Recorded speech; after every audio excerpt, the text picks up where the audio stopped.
Selamat malam para netizen dimanapun kita berada, salam inspirasi bagi kita semua. Ya, sekarang langsung PKB ya bakal ikut somasi LSI DNJA usai survei Anies cuma 5%. Bayangkan begitu kan ya. Dalam artian bahwa dalam 4 bulan saja kok turun drastis begitu kan ya. Padahal ya 5% itu mungkin ya lembaga-lembaga survei itu agak ngantuk memberikan nilai itu begitu ya. Atau jangan-jangan dipaksakan mereka begitu. Inilah ya lembaga-lembaga survei yang selama ini begitu memainkan itu begitu kan. Ya sudah diketahuan bohongnya luar biasa begitu. Masa hanya 5% bayangkan begitu. Padahal Anies Baswedan disambut luar biasa begitu kan, apalagi di Sumut begitu kan, di Makassar dan jutaan orang di situ begitu ya. Wajar kalau memang lembaga survei seperti ini lalu kemudian ada yang mengatakan bahwa 5% ya perlu dipertanyakan mereka begitu. Kenapa? Ya, untuk bentuk dari somasi inilah yang kemudian menjadi cikal bakal sebagai bentuk keindependenan sebagai lembaga survei ya. Masyarakat sebenarnya kan masih menunggu begitu hari ini bagaimana ya lembaga-lembaga survei itu seperti LSI DNJA menunjukkan dari mana uangnya, siapa sponsornya begitu kan ya. Metodenya dalam metode apa begitu. Walaupun metodenya diganti dengan berbagai apapun, kalau memang tidak sesuai dengan fakta yang di lapangan itu sudah gagal juga metodenya begitu kan ya. Jadi inilah penggiringan opini seolah-olah Anies tidak disukai padahal begitu kan hakikatnya di masyarakat faktanya luar biasa begitu. Ini kebohongan-kebohongan lembaga survei yang kemudian ya disomasi oleh Partai Nasdem sama PKB begitu kan ya. Kira-kira seperti ini begitu. Kalau mau survei ya silakan survei tapi jangan demen-demen amat begitu kan. Dalam artian bahwa ya ini kan dalam 4 bulan itu seharusnya begitu kan. Kok turunnya drastis begitu kan. Toh pada akhirnya secara dampak kalau memang dari Partai Nasdem ada yang korupsi 2 orang begitu kan. Seharusnya kan dampaknya Partai Nasdem bukan kepada Anies Caimin kan begitu logikanya begitu. Mungkin ya orang yang memberikan nilai itu begitu kan agak tidur mereka begitu ya. Saya kira seperti itu begitu kan. Maka disinilah banyak orang yang tidak begitu percaya terhadap lembaga survei karena yang memainkan seperti ini begitu kan. Pola pikir mereka di masyarakat dibentuk seperti itu begitu kan ya. Semoga ada klarifikasi gimana begitu hasil yang sebenarnya begitu ya. Bahkan di satu sisi banyak sekali pro dan kontra ini ya. Para pendukungnya tidak percaya hasil survei ya. Partai yang didukung somasi lembaga survei karena hasil surveinya rendah ya katanya begitu. Ya kita lihat saja ini. Kenapa nggak berani rilis survei internalnya saja? Internal saja kan sudah menang mereka begitu kan. Tapi kan seharusnya tidak memberikan hoax kepada siapapun begitu kan ya. Karena pada hakikatnya kita tahu bahwa misalnya ada survei tandingan. Ya dia menang begitu kan. Tapi kan faktanya kalau kita melihat secara kalkulasi bahwa Partai Nasdem dan PKB memberikan bentuk keindependensinya, ya keindependenan terhadap lembaga survei itu kan sebagai bagus banget di situ begitu ya. Jangan mewek terus lah, move on lah please katanya begitu ya. Memang patut disomasi survei bayaran agar ya lebih bertanggung jawab dan menyebar informasi ke arah publik. Pangeran muda yang muda yang masa mentah ya dijual terus mas. Ini komentar-komentar dari netizen begitu kan ya. Dalam artian gini, bahwa kenapa lembaga-lembaga survei hari ini sangat masif begitu. Sepekan yang lalu muncul, sepekan yang lalu muncul. Karena memang ya tergantung sponsornya siapa mereka begitu kan. Kalau dananya ya itu aja begitu yang bayar, ya pasti dia yang memenangkan itu begitu. Tidak mungkin kalau sudah bayar tiba-tiba turun begitu kan. Tidak mungkin itu begitu. Akhirnya masyarakat sudah paham bahwa lembaga survei hari ini mana yang abal-abal dan mana yang tidak begitu kan.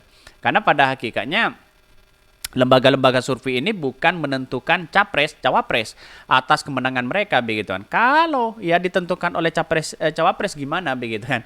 Saya kira kan jauh mereka begitu. Artinya selama ini melihat realitas dan perkembangan Anies Caimin, faktanya begitu kan ya di lapangan, saya kira wah ini sangat luar biasa begitu ya. Bahkan ini PKB ya bakal ikut somasi LSI DNJA usai survei Anies Baswedan cuma 5% ya. Ketua DPP PKB ya Cucun Ahmad Samsurijal begitu kan membuka peluang partainya akan ikut melayangkan somasi kepada LSI DNJA atas hasil survei yang mereka rilis pada hari Senin. Dalam survei elektabilitas Anies Baswedan di Sumatera Utara hanya 5%. Bayangkan di Sumatera Utara 5%. Bayangkan karena di situ banyak begitu kan ya.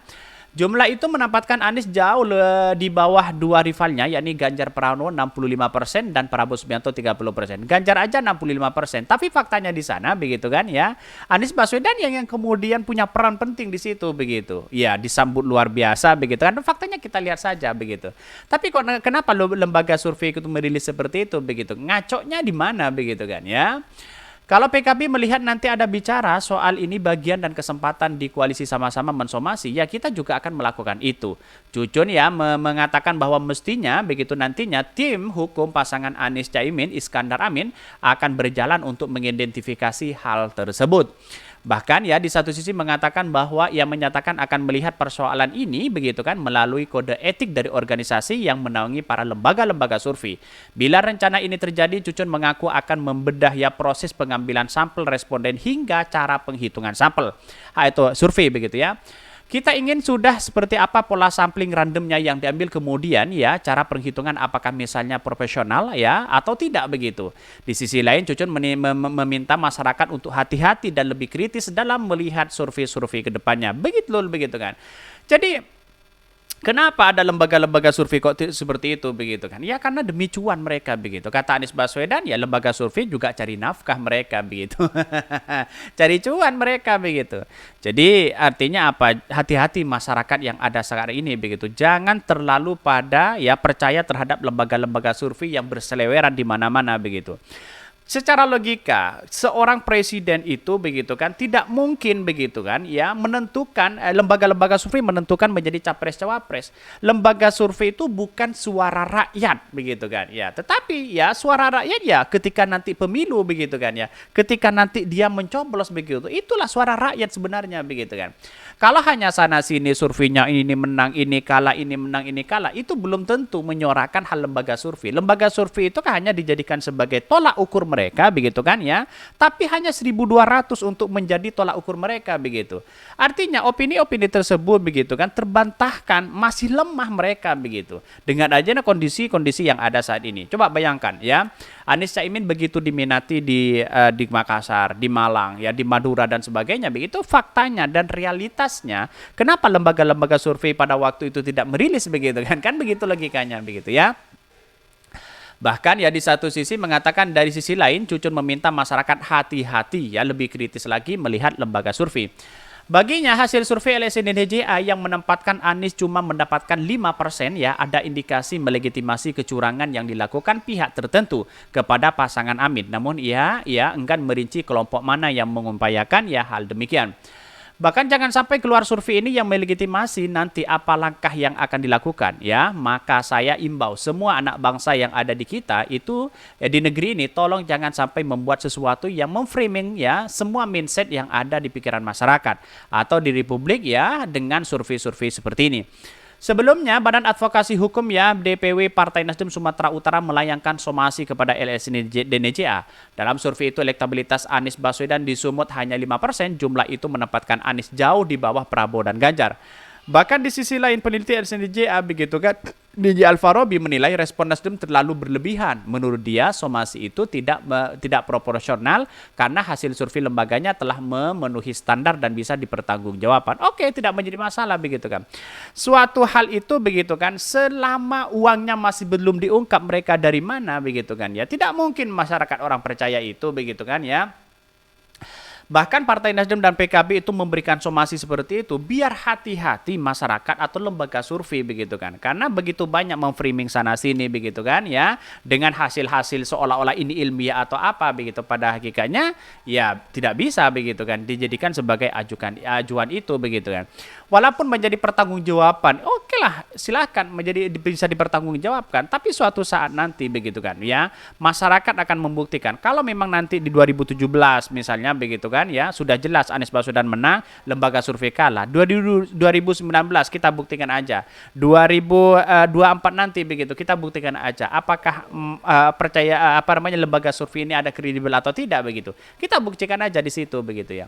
Mungkin itu ya yang kami sampaikan ya tonton terus channel Ho dari Podcast Rakyat ini kan ada berita-berita menarik dan viral setiap harinya. Salam para netizen, salam inspirasi bagi kita semua. Jangan lupa di-subscribe channel YouTube Ho dari Podcast Rakyat ini.